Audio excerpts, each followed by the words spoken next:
एक साधु की कहानी। बहुत समय पहले की बात है।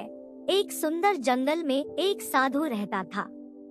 वह साधु अपने आप को ईश्वर के साथ जुड़ा हुआ मानता था और सबकी मदद करने के लिए यहाँ आया था।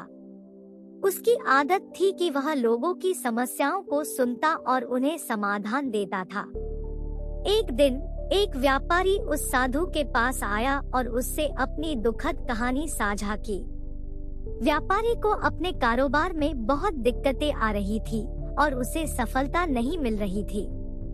वह साधु से उम्मीद कर रहा था कि उसे कोई उपाय बताएगा जो उसकी समस्या को हल करेगा। साधु ने व्यापारी को ध्यान से सुना और फिर उससे पूछा, तुम्हारे पास कितनी समय और मेहनत है? व्यापारी ने चकित होकर कहा, मुझे रोजाना बहुत काम करना पड़ता है, लेकिन मेरे पास अपने काम में इतना समय नहीं है जितना मुझे चाहिए। साधु ने मुस्कुराते हुए कहा, तो तुम रात को कितने घंटे सोते हो? व्यापारी ने कहा, मैं रात को 6 से 7 घंटे सोता हूँ। साधु ने फिर पूछा, तो क्या तुम रात में काम करने के लिए 1 घंटा निकाल सकते हो? व्यापारी ने आश्चर्य से कहा, हाँ, मैं विश्राम के बजाय काम कर सकता हूँ, लेकिन यह मेरी समस्या कैसे हल करेगा?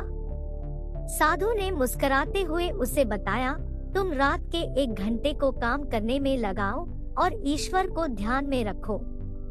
जब तुम मेहनत और समर्पण के साथ काम करोगे और अपने आप को ईश्वर के साथ जोड़ोगे, तो तुम्हारी समस्याएं भी हल हो जाएंगी। व्यापारी ने साधु के वचनों को माना और रात को 1 घंटा काम करना शुरू किया। वह मेहनत करता रहा, समर्पित रहा और धैर्य रखा। धीरे धीरे उसका व्यापार बढ़ने लगा और उसे सफलता मिलने लगी।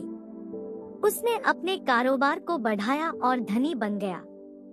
बाद में व्यापारी ने साधु के पास आकर उसे आभार व्यक्त किया और कहा, आपके उपाय ने मेरी जिंदगी बदल दी है।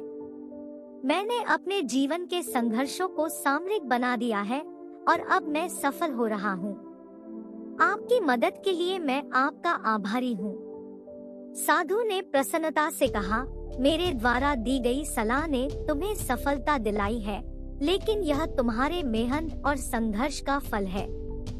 ईश्वर तुम्हें सफलता देता है, परंतु तुम्हें खुद को समर्पित रहना पड़ेगा।